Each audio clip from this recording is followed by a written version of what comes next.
Hello everyone, welcome back to my channel. आज की video में हम हिंदी पढ़ने वाले हैं। अगर आपने पिछले मेरा वीडियो हिंदी का नहीं देखा है तो चैनल पे जाके एक बार विज़िट कर लीजिएगा। मैंने हिंदी के कई सारे टॉपिक पढ़ाए हैं। तो आज की इस वीडियो में हम हिंदी का एक इम्पॉर्टेंट चैप्टर पढ़ने वाले हैं जो कि वाक्य है। अगर आप किसी भी कॉम्पिटिटिव एग्ज़ाम की तैयारी कर रहे हैं, अगर उसमें हिंदी आता है तो ये क्लास आपके लिए बहुत ही इम्पॉर्टेंट है। तो आइए शुरू करते हैं आज की क्लास। सार्थक शब्दों का व्यवस्थित समूह जिससे अपेक्षित अर्थ प्रकट हो वाक्य कहलाता है। वाक्य की परिभाषा है सार्थक शब्दों का व्यवस्थित समूह जिससे अपेक्षित अर्थ प्रकट हो वाक्य कहलाता है। ठीक है। वाक्य के 6 अनिवार्य तत्व हैं: सार्थकता, आकांक्षा, पदक्रम, योग्यता, निकटता और अन्वय। ये 6 अनिवार्य तत्व हैं, वाक्य के अंतर्गत आते हैं। अब देखेंगे हम वाक्य 2 अंग। तो पहला है उद्देश्य और दूसरा है विधेय। तो इसे हम इंग्लिश में, उद्देश्य को हम इंग्लिश में सब्जेक्ट कहते हैं और विधेय को हम इंग्लिश में प्रेडिकेट कहते हैं। अगर आप इंग्लिश ग्रामर पढ़े हैं तो उसमें अगर सेंटेंस पढ़े हैं तो आपने पढ़ा होगा उसमें सब्जेक्ट और प्रेडिकेट क्या होता है। तो आज हम जानेंगे इसको हिंदी में क्या कहते हैं आखिर। तो जिसके बारे में कुछ बताया जाता है उसे उद्देश्य कहते हैं, यानी सब्जेक्ट।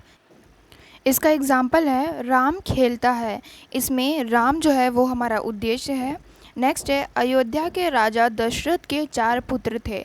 इसमें उद्देश्य अयोध्या के राजा दशरथ है।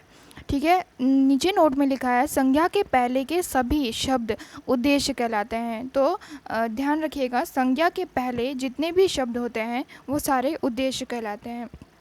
अब हम देखेंगे प्रेडिकेट यानी विधेय क्या होता है। वाक्य में उद्देश्य के बारे में जो कुछ कहा जाता है उसे विधेय कहते हैं। वाक्य के उद्देश्य के बारे में जो कुछ भी कहा जाता है उसे हम विधेय कहते हैं। इसका मतलब ये होगा जो उद्देश्य के बाद आएगा, जितने भी पद हमारे आएंगे वो सारे हमारे विधेय हो जाएंगे। जैसे अनुराग पढ़ता है, तो अनुराग हमारा उद्देश्य है और इसके आगे का पढ़ता है वो हमारा विधेय हो जाएगा। मेहनत करने वाले व्यक्ति सदा सफल होते हैं। तो मेहनत करने वाले व्यक्ति जो है हमारा उद्देश्य है और इसके बाद का जो है सदा सफल होते हैं, ये हमारा विधेय हो जाएगा। आई होप आपको अच्छे से समझ में आ गया होगा। अगर नहीं आया है तो कमेंट में आप पूछ सकते हैं। नेक्स्ट हम देखेंगे वाक्य के 2 भेद होते हैं। पहला अर्थ के आधार पे, दूसरा हमारा रचना के आधार पे। तो पहले हम देख लेते हैं अर्थ के आधार पर वाक्य 8 प्रकार के होते हैं। पहला है विधानवाचक वाक्य। इसका एग्जाम्पल है वर्षा हो रही है। दूसरा निषेधवाचक वाक्य, मैंने खाना खाया। ठीक। तीसरा है आज्ञावाचक वाक्य। इसमें आज्ञा दिया जाता है, जैसे बड़ों का सम्मान करो। इससे आपको पता चल रहा है कि इसमें आज्ञा दिया जा रहा है। और नेक्स्ट है प्रश्नवाचक वाक्य। इसमें प्रश्न पूछा जाता है, जैसे तुम कहाँ जा रहे हो। तो इसमें प्रश्नवाचक चिन्ह भी लगता है। इच्छावाचक वाक्य में इच्छा बताई जाती है, जैसे आज मैं केवल फल खाऊंगी। और नेक्स्ट है संदेहवाचक वाक्य। इसमें संदेह प्रकट होता है, जैसे शायद शाम को वर्षा हो जाए। तो इसमें आपको पता चल रहा है कि संदेह प्रकट हो रहा है।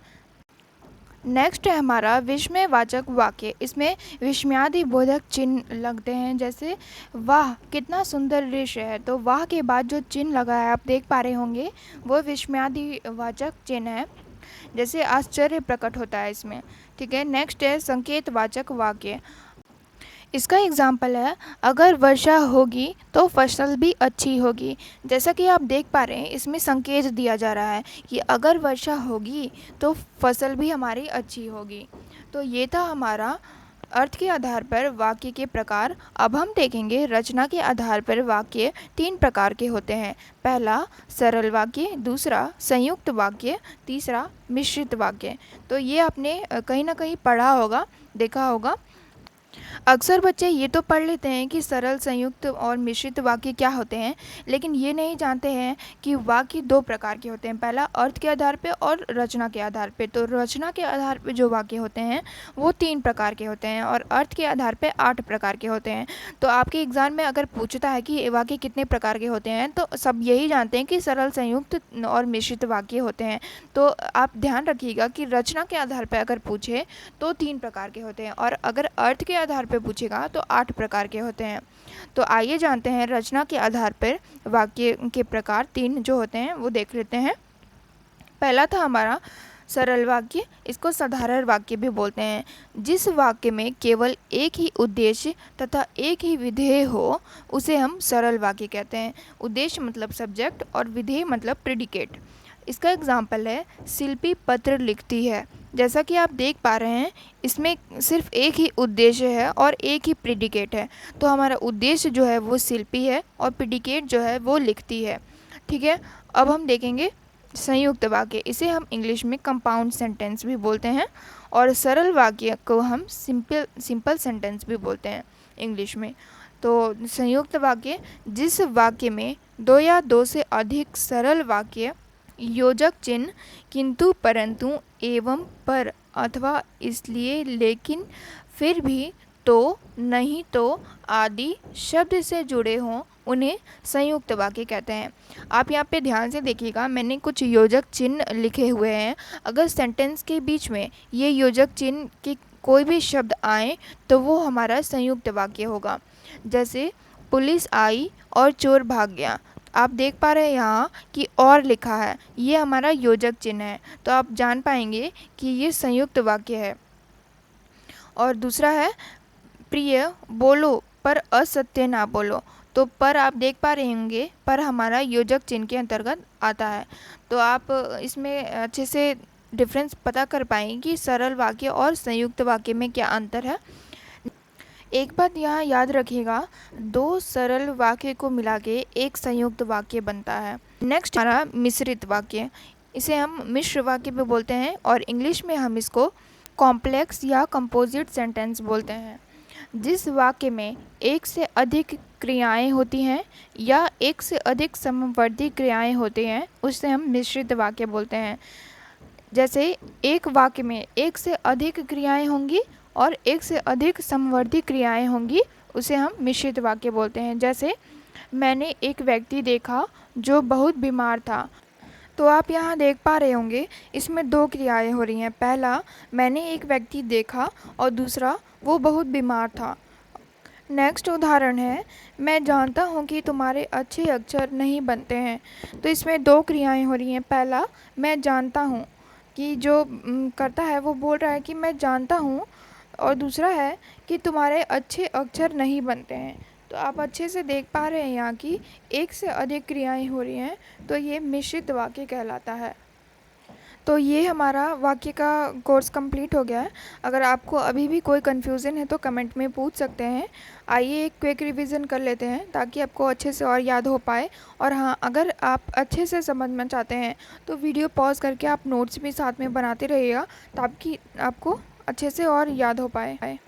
हमने देखा था वाक्य सार्थक शब्दों का व्यवस्थित समूह जिससे अपेक्षित अर्थ प्रकट होता है, उसे हम वाक्य कहते हैं। वाक्य के 6 अनिवार्य तत्व थे: सार्थकता, आकांक्षा, पदक्रम, योग्यता, निकटता और अन्वय।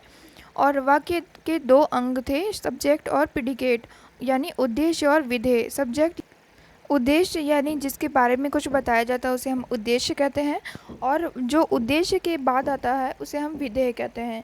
वाक्य के 2 भेद हैं, अर्थ के आधार पे और रचना के आधार पे। अर्थ के आधार पे हमने 8 प्रकार के वाक्य पढ़े हैं और रचना के आधार पे 3 प्रकार के वाक्य पढ़े हैं।